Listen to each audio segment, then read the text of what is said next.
پھولن دیوی کوئی افسانوی کردار نہیں، بلکہ وہ ہندوستان میں نچلی ذات پر جبر، عورت ذات کی ذلت آمیز زندگی اور طبقاتی نظام کے خلاف بغاوت کی ایک ایسی داستان ہے جسے لوگ آج تک نہیں بھولے۔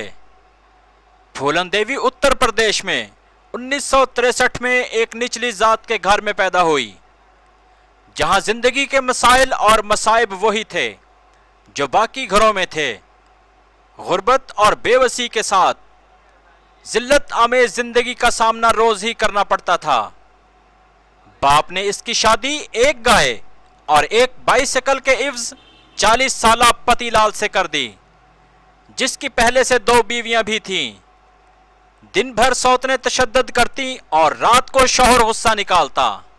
ایک دن سوتنوں نے مار پیٹ کر گھر سے نکال دیا تو پھولن دیوی کو 2 ٹھاکر اٹھا کر لے گئے، جنہوں نے اسے جی بھر کر جنسی تشدد اور زیادتی کا نشانہ بنایا۔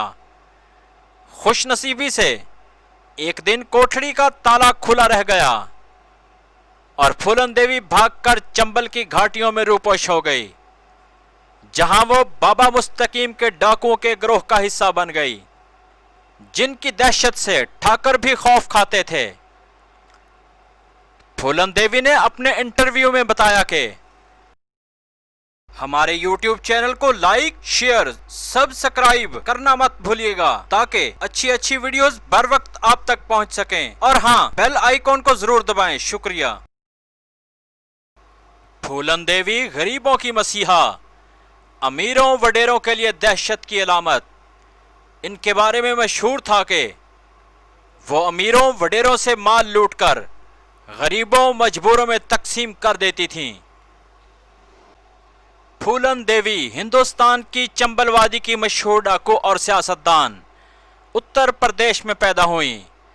پھولن دیوی کا شمار 1980 کی دہائی میں سب سے خطرناک ڈاکوؤں میں ہوتا ہے۔ انہوں نے اپنے ساتھ ہونے والی اجتماعی زیادتی کا بدلہ لینے کے لیے مبینہ طور پر اعلیٰ ذات کے 22 ہندو افراد کا قتل کیا۔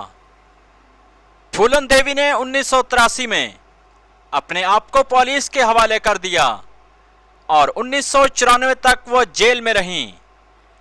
1994 میں پھولن دیوی نے لوک سبھا کی رکنیت حاصل کی۔ 1998 میں شکست کا سامنا کرنے کے بعد اگلے سال ایک بار پھر وہ رکن پارلیمان بنی۔ مشہور ہدایت کار شیکھر کپور نے پھولن دیوی کی زندگی پر مبنی فلم بینڈ کوئین بنا کر انہیں ایک لافانی کردار بنا دیا تھا۔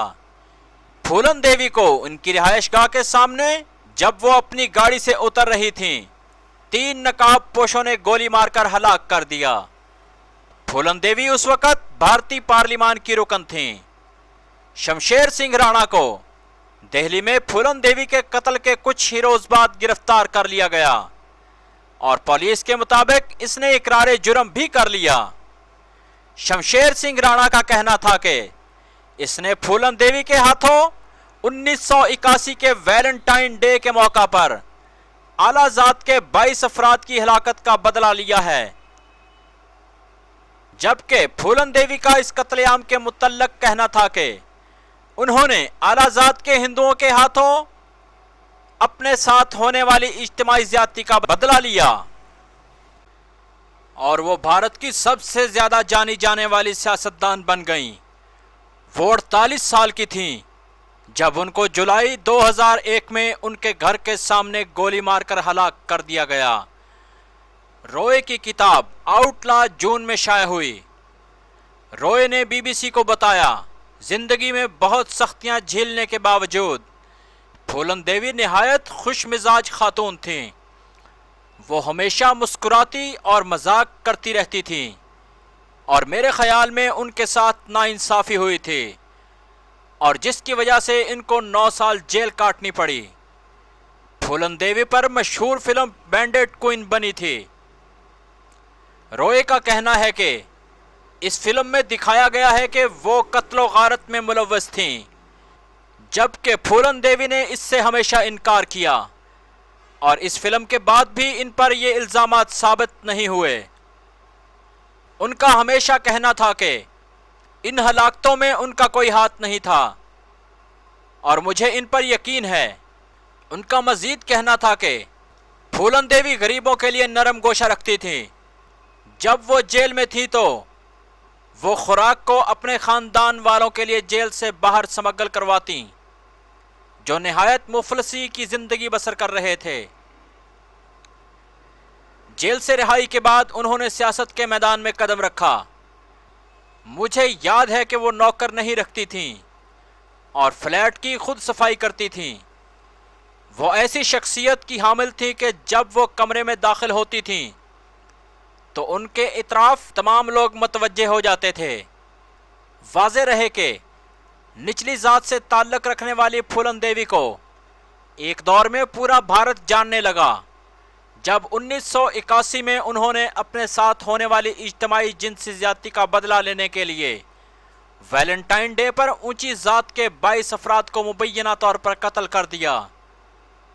انہوں نے اپنے آپ کو 1983 میں حکام کے حوالے کر دیا اور فروری 1994 تک جیل میں رہیں۔ بھارت کی مشہور ڈاکو اور بعد میں سیاستدان بننے والی پھولن دیوی کے بارے میں برطانیہ میں چھپنے والی کتاب میں لکھا گیا کہ 1992 میں روئے نے پھولن دیوی کی حراست کی خبر سن کر ان کو خط لکھا تھا۔ جب پھولن دیوی نے ان کے خط کا جواب دیا تو روئے بھارت گئے اور پھولن دیوی اور ان کے خاندان سے متعارف ہوئے۔ پھولن دیوی نے جرائم کا راستہ چھوڑ کر سیاست میں حصہ لیا۔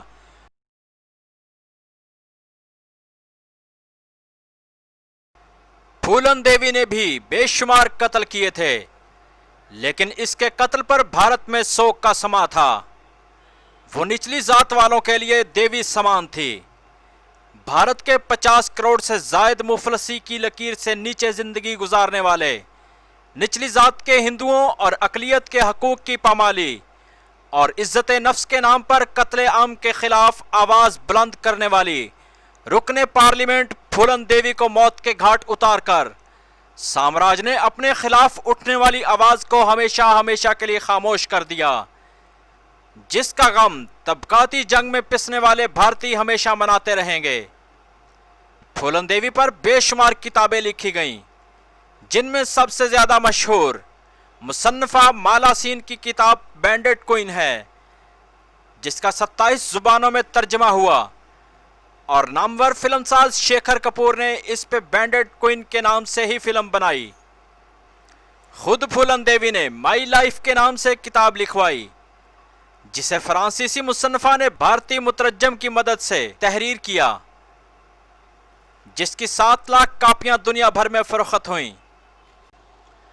اپنے وجود میں جلتی ہوئی انتقام کی آگ کی عارضی تسکین کے لیے سب سے پہلے مردوں کی طرح گالیاں دینا سیکھا، پھر گھڑ سواری اور رائفل چلانا سیکھی۔ بابا مستقیم پولیس کے ہاتھوں مارا گیا اور پھر پھولن دیوی کا محبوب وکرم اس گروہ کا لیڈر بنا۔ یہ پھولن دیوی کی زندگی کا سنہرا دور تھا، لیکن اس کی خوشیاں زیادہ دن اس کے ساتھ نہ رہیں۔ وکرم کو اس کے مخالفین نے مار دیا اور ڈاکوؤں نے پھولن دیوی کو اپنا لیڈر مان لیا۔ وہ ڈاکوؤں کی ملکہ کہلانے لگی۔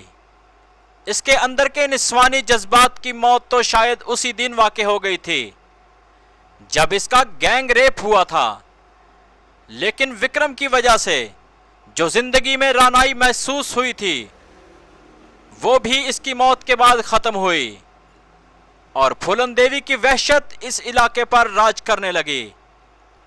وہ اپنی ذات کے لیے مسیحا تھی اور اونچی ذات کے لیے خوف اور وحشت کی علامت تھی۔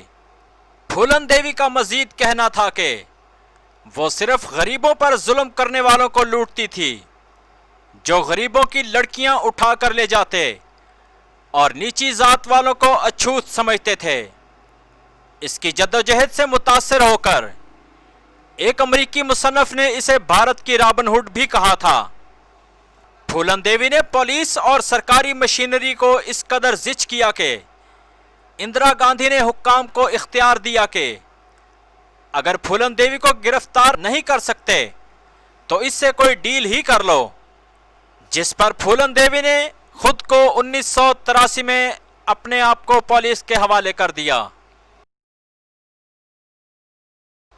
تو دوستو یہ تھی پھولن دیوی کی زندگی کی داستان، جو غریبوں کی مسیحا، امیروں اور وڈیروں کے لیے دہشت کی علامت تھیں۔